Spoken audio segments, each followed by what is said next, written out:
Halo teman-teman, pada video kali ini saya akan mereview sebuah SSD SATA 2,5 inch dengan merek Silicon Power.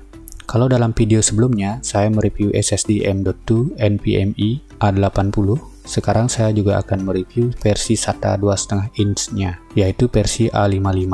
Saya tertarik membeli SSD ini karena memang sedang memerlukan storage tambahan untuk simpan-simpan data pekerjaan. Selain itu, saya juga mendapatkan SSD ini dengan harga yang cukup terjangkau, yaitu Rp400.000 saja dan dapat cashback juga. Yang artinya harga SSD ini menjadi di bawah Rp400.000. Lumayan bukan? Oke, lalu teknologi dan fitur apa saja yang ditawarkan SSD entry level dari Silicon Power ini? Kita akan bahas satu persatu. Kita mulai dari spek teknis.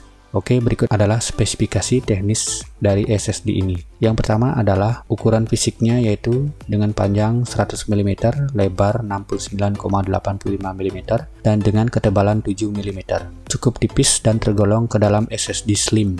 Kemudian seri A55 ini terdapat dalam berbagai kapasitas, yang terkecil 64 GB sampai dengan yang terbesar yaitu 2 TB. Untuk interface sudah menggunakan SATA 36 Gbps. Kemudian speed RW-nya diklaim mencapai 500-an Mbps. Sayangnya dalam spek teknis yang diberikan oleh Silicon Power tidak disebutkan berapa TPW maksimal dari SSD ini. Yang ada hanya MTBF saja atau Main Time Beeper Failure, yaitu sebesar 1,5 juta jam. Untuk garansi yang diberikan adalah selama 3 tahun. Kemudian kita beralih ke fitur atau teknologi yang ditawarkan oleh SSD ini. Yang pertama adalah mengadopsi TLC NAND Flash dengan SLC Case Technology. SLC Case Technology adalah seperti yang dijelaskan dalam website resminya. SSD ini menggunakan SLC Block sebagai pengganti DRAM case untuk meningkatkan efisiensi dengan mengurangi beban controller. Lanjut ke fitur selanjutnya, yaitu fitur-fitur umum yang dijumpai pada SSD seperti trim, ECC atau Error Correction Code,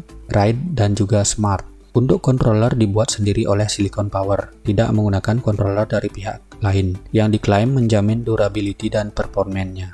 Lalu kemudian ada fitur Bad Block Management, yaitu fitur yang mendeteksi dan menandai bad block sehingga data tidak disimpan pada bad block tersebut, sehingga kesalahan akses data dapat dihindari. Dan bahkan diklaim jika terjadi bad block saat penghapusan data, maka data segera akan dipindahkan ke blok lain untuk mencegah kehilangan data. Untuk memantau kondisi SSD dapat dilihat menggunakan aplikasi SP Toolbox yang dapat teman-teman download di website Silicon Power. Nah, setelah membahas teknologi dan fitur yang ditawarkan, mari kita uji SSD ini. Dalam pengujian ini, saya menggunakan laptop Acer A5476G dengan memasang SSD ini di tempat harddisknya. Karena merupakan SSD tipe slim, maka setelah dipasangi bracket, terlihat SSD masih lebih tipis dari bracketnya. Namun hal tersebut tidak mengganggu pemasangan SSD ini ke dalam laptop. Setelah terpasang, maka pertama-tama kita wajib membuka disk management untuk memformat SSD terlebih dahulu, agar terdeteksi oleh Windows. Begitu disk management terbuka, maka akan langsung muncul jendela Initialize Disk. Di sini saya memilih GPT. Setelah mengklik OK, maka SSD akan terdeteksi sebagai unallocated.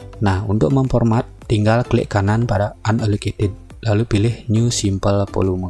Muncul Welcome, klik Next saja. Muncul Size Volume, klik Next saja. Kecuali teman-teman mau mempartisi SSD-nya, pada bagian ini bisa dilakukan dengan mengubah size-nya. Kemudian muncul Assign Drive Letter, lalu pilih drive letter yang diinginkan, lalu klik Next. Kemudian di sini saya mengubah nama SSD, silakan teman-teman ubah sesuai selera masing-masing, lalu klik Next dan Finish. SSD sekarang sudah muncul di Windows Explorer dan siap digunakan.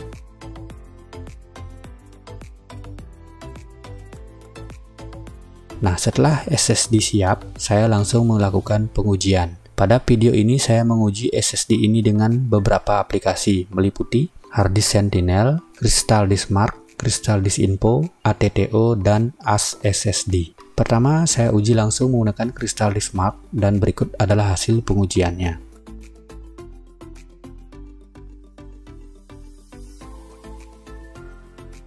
Kemudian, saya membuka Crystal Disk Info untuk melihat spek dan suhunya. Terlihat tidak ada masalah sama sekali. Kemudian, berikut adalah screenshot HDD Sentinel dari Silicon Power Ace A55 ini. Terlihat performa dan health-nya 100%. Pengujian selanjutnya adalah ATTO Disk Benchmark, dan berikut adalah hasilnya.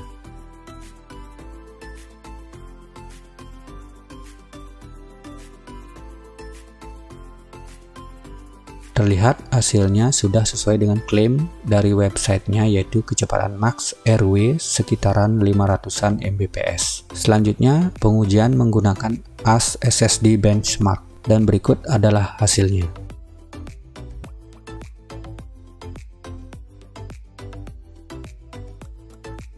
Terlihat hasilnya sedikit berbeda dari ATTO, yang mana pada bagian sequential write sedikit lebih rendah. Setelah menguji dengan aplikasi, saya juga menguji SSD ini dalam hal copy paste file.